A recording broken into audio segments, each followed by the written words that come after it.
Good day to all who is watching Hours of Tattoo channel. I'm Tonya and this is a video about the necessities of a tattoo studio which will make your artistic creativity and your customer comfort a way better quality. It will not be based on any specific tattooer salary or somebody else's studio. This video is fully based on what we at Hours of Tattoo use within our tattooing practice. Let's begin with the terminology. There are private studios and public ones. Private studios can exist in commercial buildings as well as they can also be well equipped in private apartments. At most times, private tattoo studio is held by a single artist or two artists sometimes. The second type of a studio is not private. Public studios are something that I would call a reserved seat wagon. It is when the two artists see each other, hear each other, and almost feel each other with their skin. Their clients sometimes end up in a compound with other people and nobody really cares about how they feel within their tattoo process. I will now name some consumables, furniture and other necessities that are a must-have for your studio if you are striving for good service and large tattoo projects. So, for your studio to at least be an average level, this is what you've got to have. First aid supplies. These are a must-have for any studio and they may differ depending on the country that you're based in. Next, at the entrance, your customer should be given single-use, disposable slippers, not some plastic shoe covers. I mean, come on guys, you are not at the clinic. And do not let people to climb onto the tattoo bench in their shoes. That is so unhygienic. A good studio has to have disposable slippers. That should be normal by now. You may think, well, I go to the dentist and that is a high standard medical institution. Do you want the truth? Dentists are very slobby actually.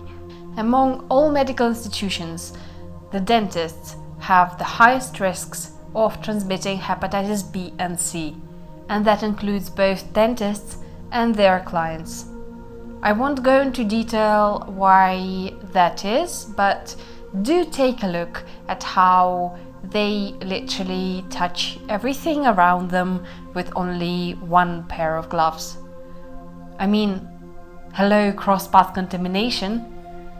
Surface disinfection doesn't really happen up to the standard because of the number of clients and the simple human factor. This, of course, has nothing to do with the disposable slippers, but it is about the basic behavior in the studio and overall the discipline and the hygiene. Next, antiseptics. That means dispensers or individual antiseptic tissues. They should be given at the entrance and not 30 minutes past after your guest has already touched everything around them, the doorknobs, the cups and other things that you'd like to keep clean from the outside germs. It is the basic safety, and as well as that, it will improve the loyalty of any adequate customer. They will straight away see that you are professionally focused and will feel that they are in safe hands. So, at the entrance, your guest should receive the safety supplies and you are the one who has to check that they have been used. For example, your guest took off his coat, his shoes, put on the slippers, and he's cleaned his hands, phone, headphones, and power bank with the disposable disinfecting tissues that you have given him. This has to happen because your guest previously has been contacting with all these objects and will bring them with him onto the session. Only COVID knows what else he has been touching outside the studio. So everything that he brings onto the tattoo bench should be disinfected. Next point. All the naked boys and girls who did not prepare for their naked tattoo sessions should be supplied with one-use knickers, stickinis for those nips, and the dressing gowns. Masks and disposable gloves should also be available to your guests. Regarding the masks, you already know why they should wear them and you should wear them, and it's not only because of the pandemic. And for the gloves, I would recommend them for your guests during the break time, because people often touch everything around them while you're not watching. They touch their fresh tattoo, the cups they're drinking from, their phone, and gloves are like a peculiar reminder for your guests during the break. They keep them focused on your requirement not to do any excess touching. And it works because they feel quite unusual in their hands, which in turn minimizes the risks of cross-path contamination. And healing kits. Healing kits are very important to have at your studio, because not everyone has the ability to go shopping after their session for their healing supplies. And of course, I think it is normal by now to prepare your guests to have all the healing supplies for them to come home after the session to begin the healing process. Now, if your studio is like a co-working space and there are 3 or more customers visiting one artist in one day, then I recommend to maximize the disposables in all types of used supplies. These are cups, spoons, food containers, paper towels, and so on and on. Those antiseptic dispensers, the no-contact dispensers for soaps and antiseptics, the automatic hand dryers, they are all really good for this also. I could go on and on and on, but I think that these are the main points regarding the must-have supplies that you may have not thought about previously. Now let's go on with the furniture. There should always be separate cabinets and surfaces for your eating inventory and the cleaning and sterilization procedures. I mean, seriously guys, how much longer will you keep your cups and the disinfectant solutions in the same area? Okay, I hope this one you will take personally, because it is very important. Invest in a fridge and a microwave oven. These are good for your clients to warm up their food, and for you also.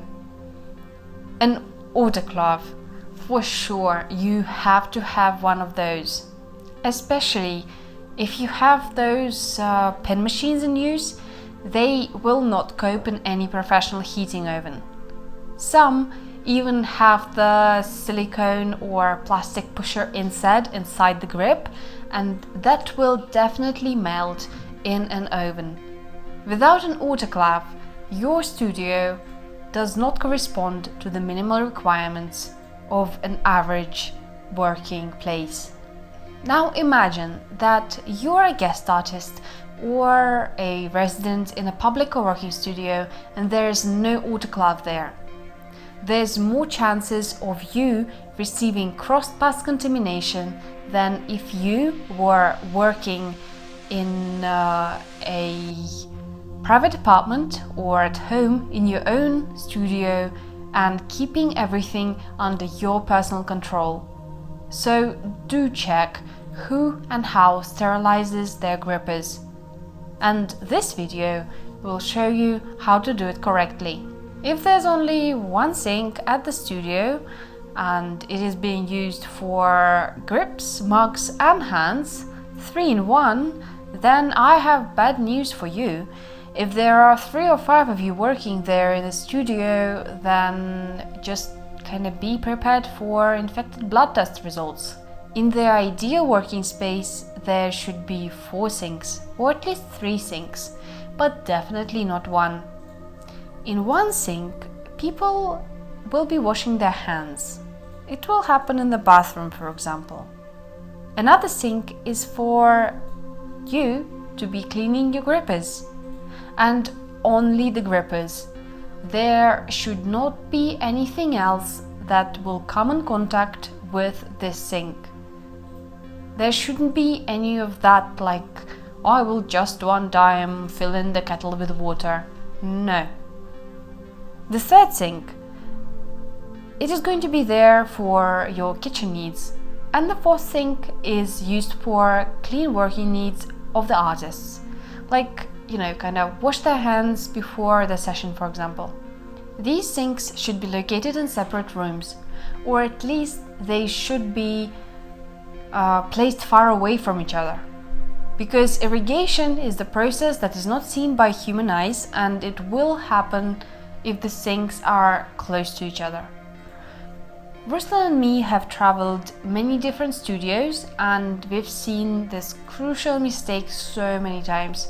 We've even seen cups being cleaned in the same sink as the grippers, or even cups with the colored inked water that get poured out in the toilet drain, and that is like, what?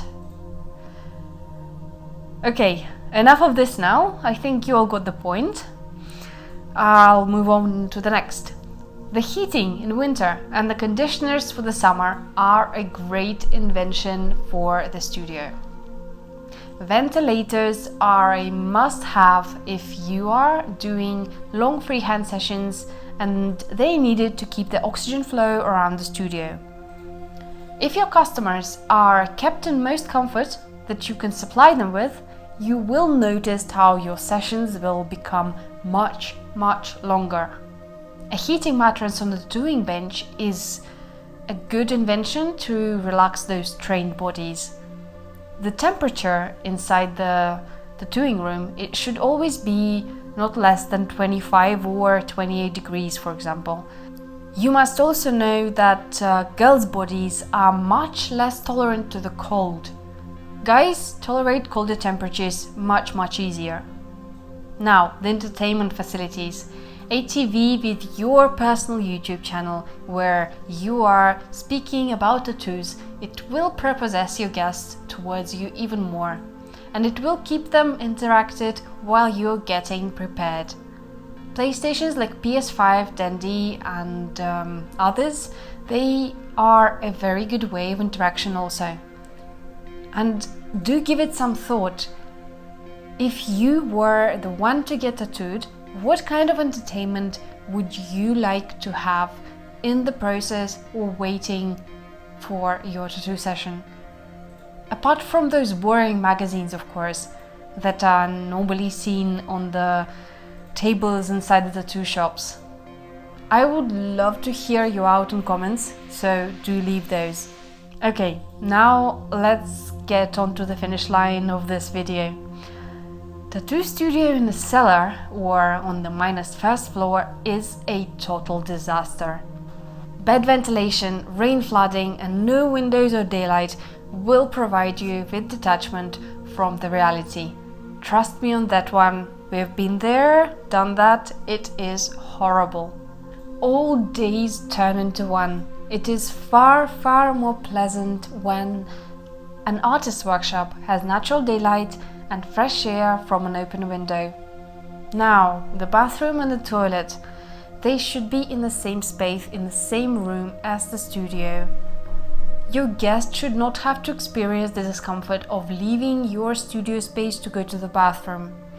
You will be surprised, but that is often the case, that the customer has to get dressed and leave the tattooing office room and go to the toilet that is on the same floor as other different offices.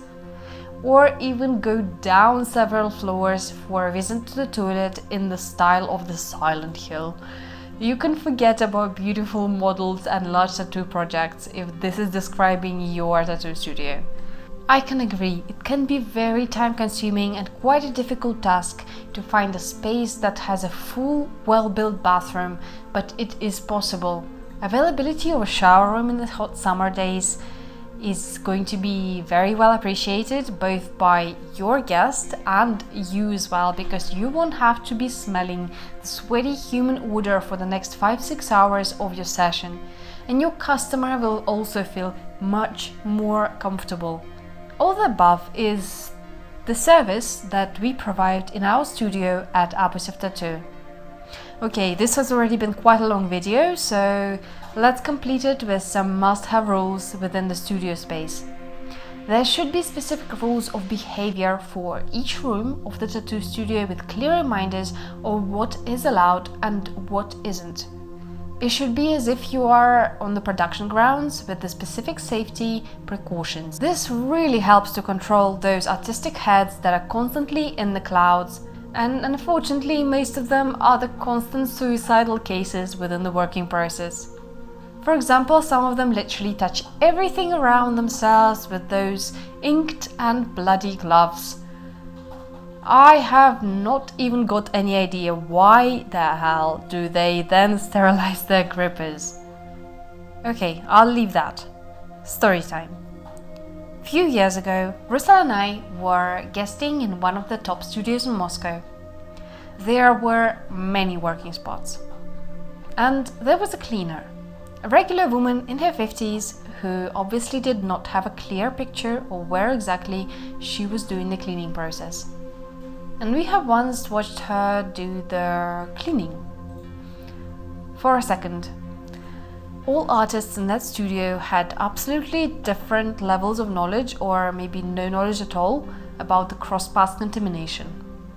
So all the 10 working stations inside that big room were an absolute mess at all times, covered with Vaseline and ink, and the cleaner lady literally wiped all the stations, all the shelves and the kitchen table with one cloth with no gloves throughout the whole process. So we spoke to the boss of the studio, however that has not produced any changes, which I guess means that at many tattoo shops, holders of the studio do not give a shit about what is actually going on within the shop grounds. I think I won't even be speaking about the sanitary norms of such facilities right now, because I think that's a different story for a different video. I was just surprised. How does that happen? Okay, for the moment I think this should be it, and thank you for watching this video. Don't forget to sign up to our Instagram and Facebook for beautiful tattoo content, to our Telegram for shocking tattoo content, and to our YouTube for more interactive and learning videos. This was Tonya from Abushev Tattoo. Bye.